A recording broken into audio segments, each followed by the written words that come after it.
వరి ధాన్యం మొక్కజొన్న కొనుగోళ్లను మరింత వేగవంతం చేయాలని మార్కెట్ కమిటీ చైర్మన్ ఆకుల నర్సయ్య అధికారులను ఆదేశించారు. కరీంనగర్లోని మార్కెట్ యార్డులో కొనసాగుతున్న కొనుగోలు ప్రక్రియను ఆయన పరిశీలించి రైతులతో మాట్లాడారు.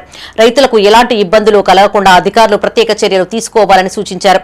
కొనుగోళ్లలో ఎలాంటి కోతలు లేకుండా పారదర్శకంగా వ్యవహరించాలని సూచించారు. తప్పాతాలు పేరిట రైతులకు అన్యాయం చేయవద్దని స్పష్టం చేశారు. రైతులకు ఎట్టి పరిస్థితుల్లోనూ నష్టం జరగకుండా చూడాలని, ప్రభుత్వం ప్రకటించిన మద్దతు ధరతోనే ధాన్యం కొనుగోలు చేయాలని ఆకుల నర్సయ్య పేర్కొన్నారు. మార్కెట్ యార్డులో రైతులకు త్రాగునీరు, నీడ, కూర్చునే సదుపాయం వంటి సకల వసతులు కల్పించాలని అధికారులకు సూచించారు. కాంగ్రెస్ ప్రభుత్వం రైతుల సంక్షేమానికి కృషి చేస్తుందని తెలిపారు.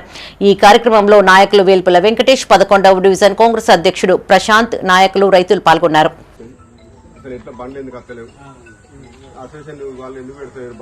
వాళ్ళకున్న ఇబ్బంది ఏంది, మరి ఇక్కడ ఈ రైతులు ఇబ్బంది పడుతున్నారు కానీ ఇబ్బంది అట్లా మామూలు రైతులను ఇబ్బంది పెడితే ఏంటంటే మీకు రైతులు మీకు కూడా ఒక టెండర్ కాల్ఫాల్ చేసుకొని మీ టెండర్ ప్రకారం మీరు పనిచేయవలసింది కదా అని మాట్లాడు. మీరు కూడా మనమే వచ్చారు కాబట్టి తెలుసు మాకు రైతు 10 సంవత్సరాలు చేసి నేనే చెప్తాను. 10 సంవత్సరాలు చేసిండు, మంచి పేరు నాకు తెలుసు. అందుకోసం ఏంటంటే మిమ్మల్ని కూడా వీలైనంత వరకు ఇక్కడ కష్టాలు పడకుండా చూసే బాధ్యత మాది.